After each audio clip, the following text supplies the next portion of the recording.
Halo sahabat-sahabat sekalian, bersama lagi dengan saya di channel ini. Kita akan berdiskusi tentang buku, data, dan fakta disertai tips untuk kehidupan sehari-hari. Agar kita bisa berdiskusi berkelanjutan, silakan klik tombol subscribe dan lonceng terlebih dahulu. Sahabat sekalian, kita sudah akrab dengan teknologi mulai dari smartphone, lalu sosmed seperti Instagram, Twitter, dan Facebook. Lalu ada Netflix dan YouTube untuk nonton video online. Dan satu lagi, kita sudah disuguhi juga oleh online game. Sahabat sekalian, tapi apakah Anda tahu Steve Jobs, pendiri Apple yang merilis iPhone dan iPad, justru malah melarang anak-anaknya memakai smartphone? Kehadiran teknologi membuat keseharian kita jadi semakin mudah dan menyenangkan. Tapi, apakah sahabat semua tahu ada setidaknya 6 trik yang dipasang oleh para pembuat teknologi tersebut? Trik-trik tersebut membuat kita jadi kecanduan teknologi. Kecanduan teknologi atau disebut dengan behavioral addiction bisa sama bahayanya dengan kecanduan yang melibatkan narkoba. Kenapa? Karena behavioral addiction ini sama-sama membuat dopamin, zat yang membuat kita merasa senang, jadi beredar di dalam otak kita. Mekanisme itu persis dengan apa yang terjadi pada orang yang sedang mengkonsumsi narkoba. Ketika dopamin beredar, kita jadi merasa senang, tapi begitu dopamin berkurang, kita jadi lapar, haus, hampa, dan mencari-cari barang yang membuat dopamin beredar lagi.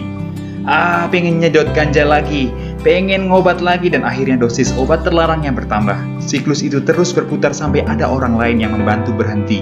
Kalau tidak, mengkonsumsi narkoba itu akan terus kecanduan sampai lahir dan batinnya rusak. Nah, prihatin dengan banyaknya kita yang menghabiskan waktu pada teknologi. Adam Alter, profesor marketing di New York University, meneliti dan merangkum bagaimana produk teknologi itu didesain agar kita kecanduan. Lalu beliau juga melengkapinya dengan tips-tips praktis agar kita tetap menikmati teknologi tersebut tanpa harus kecanduan. Buku ini berjudul Irresistible: Why You Are Addicted to Technology and How to Set Yourself Free. Mengapa Anda kecanduan teknologi dan bagaimana bebas darinya? Yang membuat buku ini menarik adalah Adam Alter memperlihatkan teknologi dari sudut pandang desainernya. Tujuan para desainer adalah untuk membuat produk yang bisa membuat kita menghabiskan waktu bersama produk itu selama mungkin tanpa kita sadari. Semakin lama kita memakai produk itu, semakin banyak pendapatan yang masuk ke dompet mereka, baik itu lewat iklan, lewat biaya langganan, dan lewat shopping atau in-app purchase. Oke sahabat sekalian, ada 6 trik yang diselipkan oleh para desainer produk teknologi. Saya sebutkan dulu 6-6-nya. Yang pertama adalah mengendalikan manusia lewat target. Dan yang kedua adalah feedback yang tidak bisa diprediksi.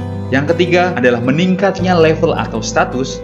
Lalu yang keempat adalah misi yang sedikit demi sedikit makin sulit. Yang kelima adalah kecemasan yang harus dibuat lega. Dan yang terakhir adalah kesinambungan sosial. Di video ini saya akan membahas 4 trik saja karena trik yang ketiga dan keempat, sahabat sekalian mungkin sudah sangat paham dengan contoh game. Banyak sekali jenis game yang dengan adanya level yang sedikit demi sedikit makin meningkat, lalu misi yang pelan-pelan makin sulit, kadang kita bisa bergadang untuk menyelesaikannya. Oke, kita masuk ke trik yang pertama, yaitu mengendalikan manusia dengan target. Target, goal, tujuan mungkin terdengar positif. Jadi banyak yang tidak sadar kalau target bisa dipakai untuk mengendalikan manusia. Sejak jutaan tahun yang lalu, manusia punya tujuan hidup. Makanan agar bisa bertahan hidup, pasangan agar bisa punya keturunan, dan juga rumah untuk berlindung. Warisan DNA dari nenek moyang kita membuat kita mencari tujuan hidup, dan tingkah laku kita akan terarah untuk mencapai tujuan-tujuan hidup tersebut. Semakin terukur target kita atau semakin dekat kita dengan pencapaian, kita akan lebih cenderung untuk cepat-cepat mencapainya. Nah, para desainer teknologi, mereka mengumpani kita dengan target-target yang sangat cocok dengan kondisi kita dan sangat tepat timingnya. Di dunia game ada level dan poin, lalu di dunia sosmed ada jumlah follower, jumlah subscriber, jumlah like this, jumlah komen, retweet, apapun namanya. Orang akan senang dan kecewa hanya dengan melihat angka-angka tersebut. Follower bulan ini bisa sampai 500, bulan berikutnya 1000, dan seterusnya.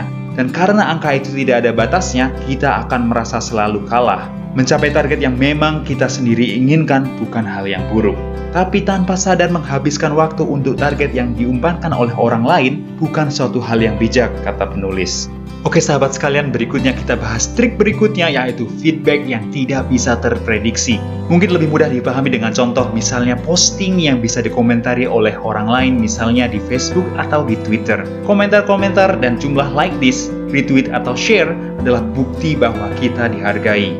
Di dunia maya, Sahabat sekalian paham sendiri, kadang ada posting yang jumlah like-nya banyak, dan kadang ada posting yang kita percaya bahwa like-nya akan banyak, tapi malah justru sedikit. Psikologi manusia, kita lebih senang pada perolehan yang tidak diprediksi dibandingkan yang sudah direncanakan. Contoh lebih mudahnya dibandingkan gaji kita 10 juta rupiah misalnya, yang sudah pasti kita terima setiap bulan, kita akan jauh lebih senang dengan 100 ribu yang kita pungut di jalan atau dapat di undian. Penghargaan dan feedback yang tidak terprediksi ini dipakai oleh para desainer mesin judi, game developer, programmer sosial media untuk membuat kita terus-menerus berharap akan diberi feedback oleh orang lain. Oke sahabat sekalian, berikutnya adalah trik kecemasan yang harus dibuat lega.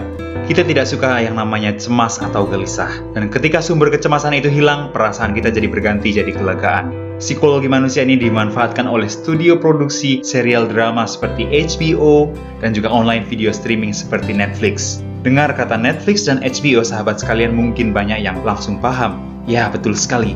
Nonton drama Korea atau drama Barat. Tanpa sadar kita sering menonton berjam-jam atau bergadang sampai pagi. Kenapa? Karena ada 2 trik yang dipakai di ending setiap episode agar kita menonton terus.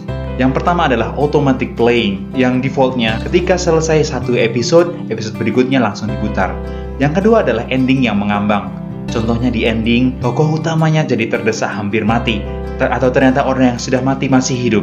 Kita dibuat cemas di ending setiap episode, dan tanpa melihat lanjutannya, kecemasan itu akan terus muncul. Mengendalikan manusia lewat siklus kecemasan dan kelegaan ini sering disebut dengan cliffhanger.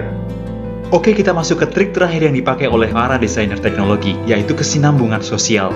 Menurut saya, trik terakhir ini efeknya sangat dahsyat untuk membuat kita kecanduan. Dan trik ini dipakai hampir semua produk sosmed, mau itu Facebook, YouTube, Instagram, Twitter, TikTok, dan semuanya.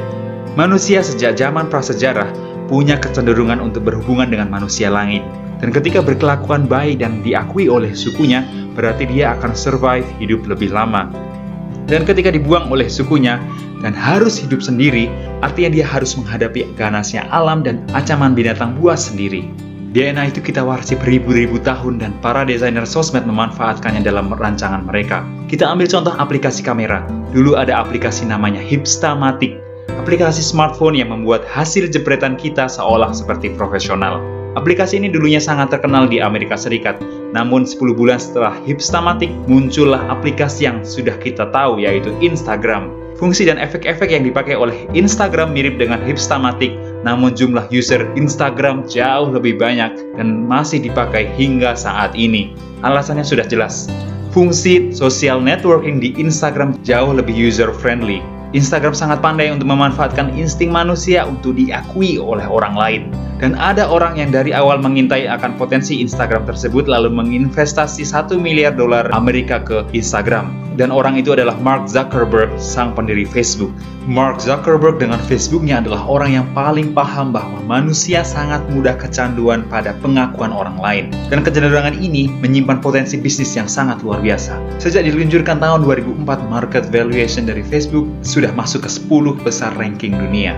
Sahabat sekalian, kita sudah bahas 6 trik yang dipakai oleh para desainer produk teknologi agar kita kecanduan dan tanpa sadar menghabiskan waktu dan resource kita untuk produk tersebut. Penulis Adam Alter juga menyediakan solusi konkret agar kita tidak terjebak lebih jauh. Prinsip agar kita tidak terjebak adalah seperti judul buku ini, Irresistible, yaitu tidak mencoba melawan dengan kemauan kita sendiri. Seperti saya bilang tadi, perusahaan pembuat produk tersebut adalah perusahaan yang sangat bonafit. Jadi mereka mempekerjakan engineer-engineer paling pintar dari seluruh dunia. Mencoba mengalahkan mereka dengan kemauan sendiri hampir mustahil. Karena itu menurut penulis, kita harus mencegah kecanduan dengan cara mendesain lingkungan kita agar kita jauh dari teknologi tersebut jika kita tidak membutuhkannya. Ingat sahabat sekalian, berbeda antara butuh, suka, dan ingin. Kecanduan itu adalah hasil dari keinginan, bukan kebutuhan ataupun kesukaan. Dan keinginan itu adalah hasil dari reaksi otak dan insting manusia.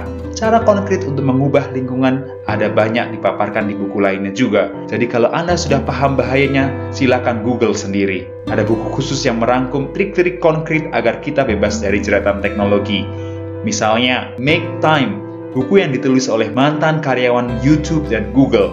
Kalau ada kesempatan, berikutnya mungkin saya akan ulas buku ini juga. Sekian, semoga video kali ini bermanfaat. Kali ini hanya sebagian kecil dari isi buku ini yang kita angkat. Masih banyak hal menarik lain yang kita bisa pelajari dari buku ini.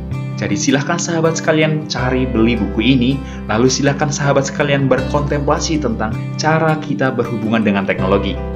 Oke, kalau Anda merasa mendapatkan manfaat dari video ini, tolong jangan lupa like, komen, dan subscribe. Simak juga video lain dari channel ini. Sampai ketemu di video berikutnya. Bye-bye.